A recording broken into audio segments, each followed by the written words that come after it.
এখন যে কোনো ব্র্যান্ডের পুরাতন এসি বদলে নতুন ওয়ালটন এসিতে উপভোগ করুন 25% ছাড়। জুলাই আগস্ট আন্দোলনের ফলশ্রুতিতে যিনি ঢাকা বিশ্ববিদ্যালয়ে ভিসি হয়েছেন, তিনি এই জুলাই আগস্ট আন্দোলনে রাজপথের একজন সম্মুখ সারির যোদ্ধা।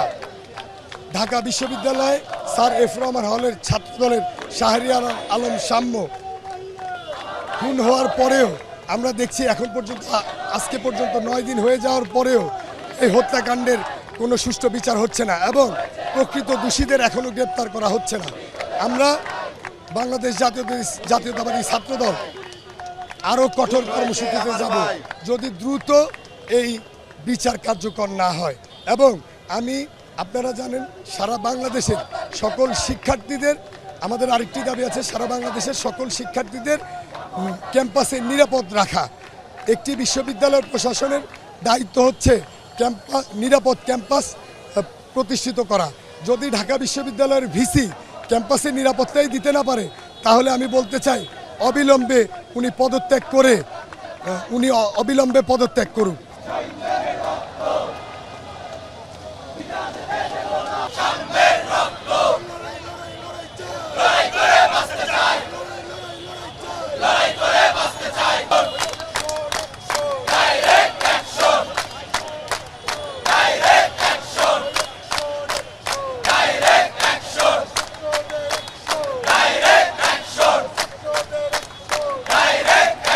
দেখুন, বাংলাদেশ জাতীয়তাবাদী ছাত্রদল একটি গণতান্ত্রিক ছাত্র সংগঠন।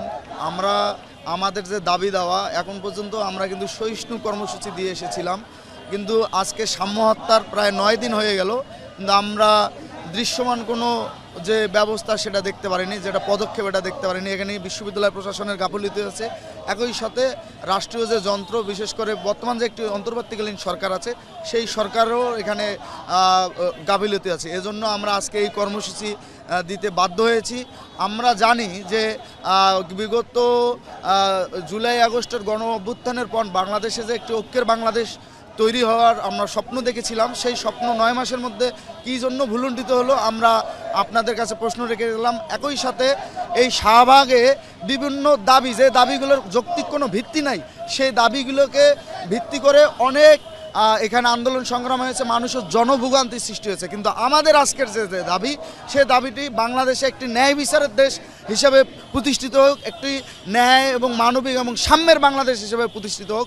এজন্য আমি সর্বসাধারণকে একটু করজোরে অনুরোধ করব, আপনাদের যদি একটু কষ্ট হয়েও থাকে আপনারা সেটা স্বীকার করবেন। আমরা এভাবে বসতে চাই না, আমরা চাই বাংলাদেশে একটি ন্যায়ের বাংলাদেশ হোক, ন্যায় মানুষ যে কোনো ঘটনা ঘটলে যাতে মানুষ প্রকৃত যে ন্যায় বিচার সেটা পায়।